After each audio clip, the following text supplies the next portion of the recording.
Hey guys, welcome back to the channel. If you're new here, I'm Tina, and today I have a hankering for cabbage rolls. It's been years since I've made them, so I thought, why not make them today? Let's go. I'm actually going to start the cabbage rolls by starting the rice first because I do want to get this down to at least room temperature.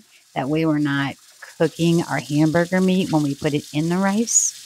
So I do rinse it out 4 times. If you notice on the first dump, the water was a little milky, and that's just the starches that are in the rice and any possible dirt that could be in there. So again, just rinse it 4 times. So we have 1 cup of rice to 2 cups of water.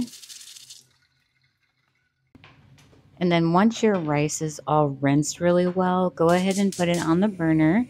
My burner's super tiny, so I turned it on high. And then I did go ahead and start the pot of water to cook the cabbage head in because it will take a while. Once the rice comes up to a full rolling boil, go ahead and cut the heat, add a lid on it, and turn your timer to 15 minutes. I made the mistake of not letting it come up to a full boil, as you'll see here in just a minute. Next, we're going to cut the core out of the cabbage. If you hold your knife at more of an angle, kind of like when you're cutting the stem off of a pumpkin, it will come out a little bit easier. Not like my little struggle bus here.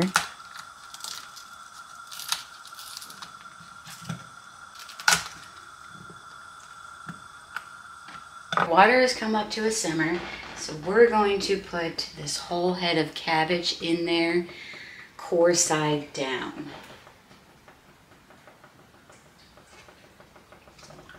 Gently. And I did turn it down to low, that way it didn't come back up to a boil. I went ahead and turned the rice back on. The timer went off, but it still needs another couple minutes. But while we wait for that, I'm going to go ahead and flip this over just because my pot is a little too small for this head of cabbage. Now while that's going, I'm going to chop up 1 cup of onions.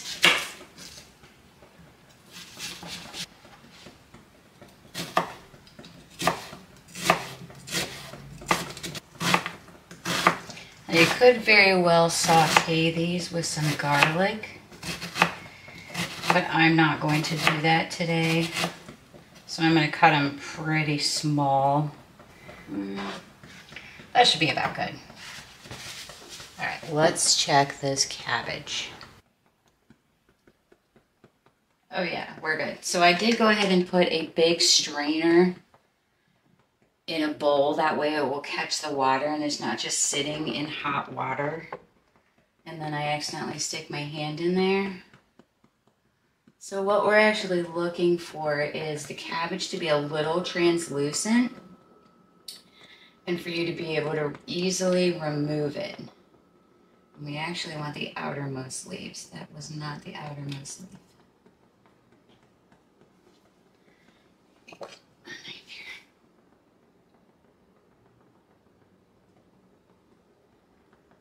There we go. Because they are hot, like this one's not super translucent, but they are still really hot.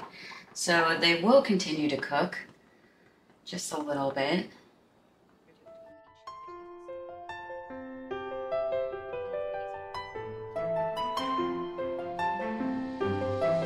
And let's go ahead and check this price.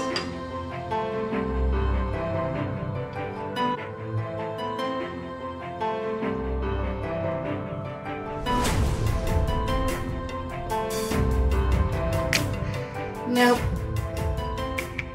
So we'll just let that chill. Normally what I do is let it come up to a super rolling boil, put the lid on, and then shut the heat off. This time it was just like barely a boil, so it is going to take a little bit longer, but that's okay. Now that our rice is done, I'm just going to put it in a bowl to basically get to room temperature because we don't want to put raw hamburger on hot rice could definitely do this a day before to skip this step, but we're just going to spread it out, let it cool down to room temperature, and then continue on with our cabbage leaves because they're still going.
And something cool I learned,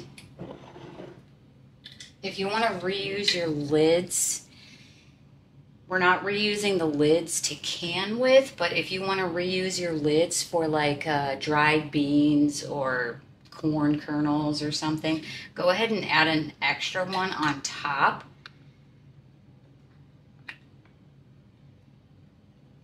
And then it pops right off and you're not going to leave an indent or mess up this little edge here, and then you can go ahead and reuse it again.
Okay, we are all wrapped up.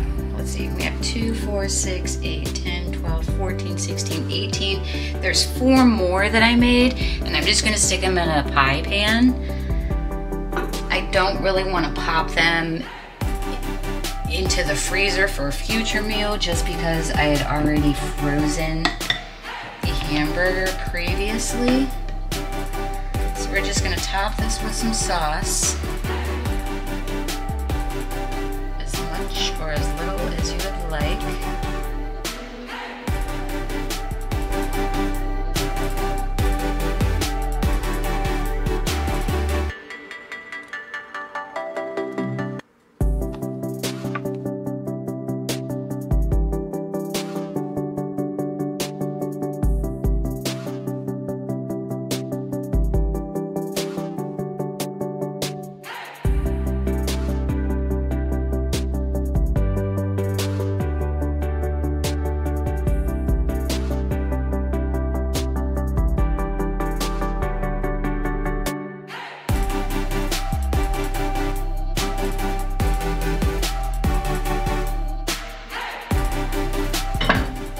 Okay, so when you're ready to bake these, you want to preheat your oven to 375, cover them with foil, and then put them in your oven for 1 hour. I always use the stick thermometer, stick it in there, make sure the hamburger's done once it hits the hour mark. If it's not done, check it every maybe 10 minutes, depending on how close you are to being done.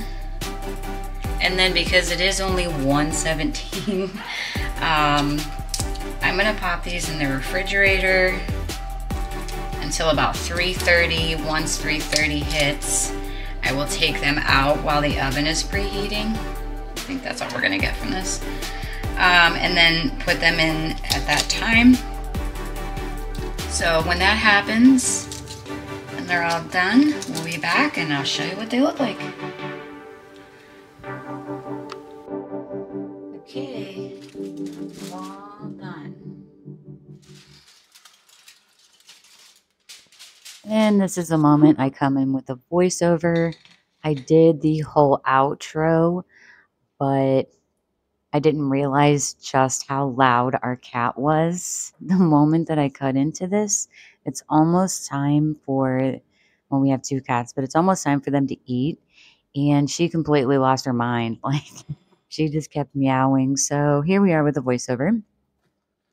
But I just want to say, I hope you guys enjoyed watching the video. I enjoyed making this for you and definitely enjoyed eating it. I did kind of get sidetracked as far as timing out some mashed potatoes. Apparently the cat's normally when I make something like this, I either serve it with a side of mashed potatoes, garlic butter noodles with a little bit of parsley. But yeah, like I said, got a little sidetracked. So we just ate 2 cabbage rolls for dinner last night. It is the next day. I think that'll do it for today's video. Thank you guys so much for joining me in my kitchen. Really appreciate it. Until I see you next time, be kind, eat well, and I'll see you in the next one. I did leave Olivia at the very end if you want to enjoy her meowing.